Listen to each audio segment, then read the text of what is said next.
Welcome to the FangledCast, brought to you by the folks at Fangled Group, the strategy-first marketing and sales consultancy helping take your company to the next level and beyond. We help our clients convert every touch into voracious advocates for their brand. Hello, everyone. Welcome back to the FangledCast. Today's going to be an ethically interesting conversation with my new friend, Richard Messing from Kotel Group LLC. And rather than screwing up Richard's bio, give us a little background and tell us, as I welcome you to the show, about yourself and what I mean by an ethical podcast. Well, I'm just like, just a regular guy from Long Island, a Long Island Jewish boy, grew up in Long Island in a middle-class family, striving to move up into the upper echelons of society. And, I went to college like my three brothers. And here I am. I mean, I made it. That's basically at the highest level who I am. I'm no different than you or anybody else. I just decided to make my life meaningful. Okay. As meaningful as possible. That's it. And this is where I am. I created a few companies. I'm teaching people about the human condition. I'm helping businesses solve chronic business problems. And we're creating now an ecosystem of ethics. We're creating an ecosystem for ethics. And hopefully we'll be able to talk a little bit about that. That's why I had you on the show. I found it fascinating. Let's make sure we're on the same page as we talk about ethics. How do you define ethics so that we know that we're not talking about the same word with two different definitions? Fantastic question, because I have found that when you ask people that question, what's ethics, you get a very different answer from many different people. Exactly. Very simply, anything that has anything to do with ethics has to do with right conduct.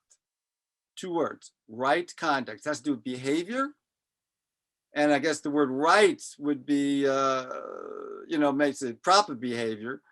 But the word right really has to do with what you consider to be right. I mean, everybody has their own ethical framework. It's part of every individual's belief system. And one's own ethical framework is derived from where they place their faith, whether it's in religion or in science or in some mentor or themselves or history or their ethnic culture. Ethnic culture, ethics, same root, right? Yeah. So that's really what the word right refers to, or what it has to do with faith. It's faith.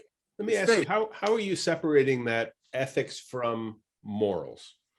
Where to me, morals come more from that sort of either religious, non-religious background in terms of because there's morality in terms of what's right and wrong for humanity, the people. And then there's ethics, which are really, to me, more rule oriented. In terms of out of our moral background, we come up with ethical codes as to how we conduct ourselves in ways that are beneficial. Is that fair? That's fair. I mean, they're not mutually exclusive. Okay, they're basically, you can't have one without the other. I mean, you can't have morals without ethics. And ethics without morals. Yeah, you're right. Ethics leads to morality. Okay, so that's how I look at it. Okay, that's helpful. Now we're on the same page in terms of knowing where we're going with it. Tell me about your organization that you've just begun about bringing true ethics to businesses. Yeah, so in 2017, I formed Kotel Group LLC, and I formed that company because I did a little research when I decided to start working for myself, which was in 2017. I just saw that there's this whole interest in everything human. The word human is being used all over the place. Actually, I didn't prepare, but there's an interesting chart that I have. I should show you maybe in the future. But if you share it with me, I can actually put it in the video to show later if you want to refer to it. Fine. So this is. It turns out from 1940 if you go to Google Books Ngram Viewer, which will show you, you can type in any word you want, and it'll show you the frequency that that word has appeared in all the books that Google has digitized since the 1500s. In 1940, the word human just skyrockets to this very day. The frequency of the word human appears in books, just increases like this at a 45-degree angle. The slope is amazing. Interesting.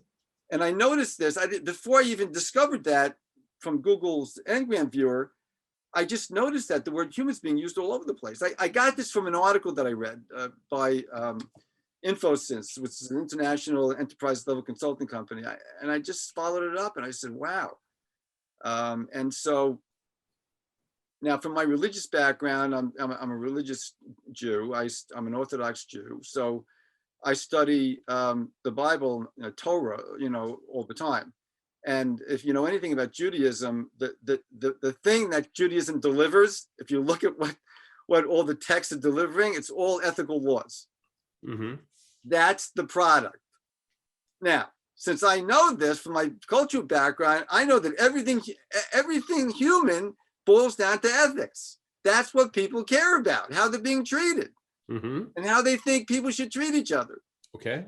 So when I saw this as an opportunity to bring ethics into the world at a whole new level, and that's what I'm doing. So I started Kotel Group LLC. I incorporated it in 2019. And so now I have my intellectual property, which I developed 16, 17 years ago, which is an ethics-based framework for understanding why problems become chronic. Everybody's got problems. There's no problem with having problems. But the real problem, the big problem, is when you've got a problem and you can't solve it and it becomes chronic. That's what I'm interested in. That's what my work is about. Why do problems become chronic? And how do you analyze them and get to the source and the root cause of those problems? And how do you solve them? That requires a special kind of insight. I mean, as much insight into the human condition as you can possibly gather. And that's what I dedicated myself to 16, 17 years ago. I've been doing research on the human condition for 16, 17 years. And I developed a framework where I teach people. Well, it's part of one of my services. I teach my clients this framework so that they can analyze their own chronic problems themselves after I'm gone. But I just, I use this methodology, with my clients, both private clients and business clients, to solve, very chronic problems. Is there some good examples of how that's worked and what you've done with it? I mean, I've got several examples. For example, on the business side, my last client had stagnant sales for 5 years. Okay. He was seriously concerned about going out of business because you can't stay stagnant. You really can't in business. Of course. You can't stay stagnant. So now he had hired 3 other consultants before me over that 5-year period. None of those consultants lasted. They weren't able to help him. And so when he hired me, I was able to solve, to get to the root cause of his problems. And in the middle of the pandemic, the sales started going up. And so I was able to help him in that way. That's a very, very difficult problem. The standard consultants, sales consultants, whatever he was hiring, every consultant has a domain that they're expert in, right? And so if your people can't solve the problem, your consultants can't solve the problem, your domain consultants, business domain consultants can't solve the problem. That's where I come in. What is the process? I mean, are there more details that you can share? I know you have confidentiality agreements with your clients. Just to give a little bit more meat to the story, besides what specifically went on with that as an example of how ethics became the catalyst for the change. Well, from the first conversation I had with the person, when I first met the person, I could tell immediately that he had ethical issues in his company. I mean, he basically told me that he has sales issues and he has accountability issues. So accountability, actually, has to do with people having integrity and, keeping their word. And that's an ethical issue. That people aren't being accountable for their work, for themselves. That's an ethical issue. So, this is not unusual, but so I know how to analyze it from an ethical perspective. And so then, every meeting I had after that in the early stages, I mean, the ethical issues were glaring. The things he would say about people in his company, it was just all over the place. Then he had this top salesperson was very unethical, but they were afraid to fire him because he was bringing in a lot of money, a lot of revenue. So we see that a lot. So he was in ways that jeopardized the reputation and the brand of the company. He was behaving with customers, with the market in general, or yeah, he did things unethically outside the company and inside the company. They were afraid to fire him because he was bringing in so much revenue. It's interesting. Turned out we ended up replacing him and retraining somebody who's highly ethical, who's out surpassing his performance. And we've noticed that a lot in especially when we're coaching sales teams and even marketing teams where the lead seems to have all of the tribal knowledge and keeps it very close, that the fear of replacing once the replacement is done, nobody knows why they were afraid because the results are so incredible. Exactly. Yeah, just because someone's a top performer doesn't mean that somebody else can't perform significantly better. Right. A top performer compared to what? The day after they terminated the guy, I walked into the office and the senior vice president said to me, "Rick, I don't know what it is, but the whole office feels different. Like something lifted." Yep. The place was so polluted from this one guy. Yep. That when they got rid of him, everybody felt like the whole place was different. It was amazing. Yeah, I've been in situations where someone was brought into a company, and by the end of the first day, the life of the company got sucked right out the window because they brought in the wrong person. And when they finally got rid of that person, it was a new day. The sun rose, the birds were chirping. I could share multiple cases of that happening. So. Right. The main thing I want to get across is that ethics is enormously powerful, powerful, and most people don't understand this. Look, when we grow up in a secular, I grew up in a secular home. What did I learn about ethics? The word ethics was never mentioned. But what do you learn when you're a kid? Say thank you, be polite, have good manners, share, don't hurt somebody, don't hurt people. Right? That's about the 5 ethical principles we learn when we grow up. Yep. They don't teach anything about ethics in public school.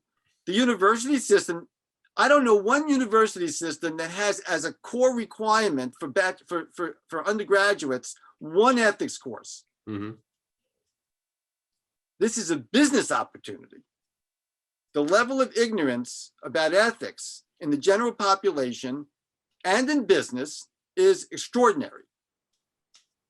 And so I just know this because, for the past 30 years, I've been studying ethics just for my own, But do you find when you sit down with people of different backgrounds, different philosophies, that you can actually agree on what is and is not ethical? Is there common ground between different cultures and different people to determine if it is or isn't ethical? Or is it still ambiguous between people of different backgrounds as to what truly is ethical and not ethical? And does it vary between even industries when we take it to the business world? It's a great question, and it's a mixed answer. There's an enormous amount. I mean, it depends on what your sources are for the answer to this question.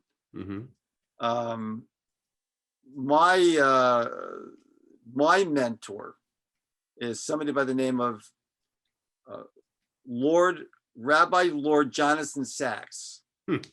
He was have you heard of him? No, it's an interesting name. Well, he was in the he was in the House of Lords. He was knighted by the Queen of England. Hmm. He was the chief rabbi of the United Kingdom for 22 years. He, if you look him up, he's probably been the most received more honors, just all over the world for what he's contributed to society. And he has figured out. He passed away last year, unfortunately. He is probably the most influential member of the clergy worldwide, who's respected by all other religious leaders worldwide. Okay, interfaith. He figured out how to find common ground. Now, if you can find common ground among different religious leaders, you can find common ground about ethics anywhere. Okay, there's no question that there's common ground. Mm-hmm. The problem is you need tremendous insight into the human condition and how human beings function in order to bring people together to see that common ground. Mm-hmm. Yeah, it's interesting in the world. Most of the conflicts in the world exist because rather than focusing on what we have in common, we look at those small things that keep us keep our mindset differently. Yeah.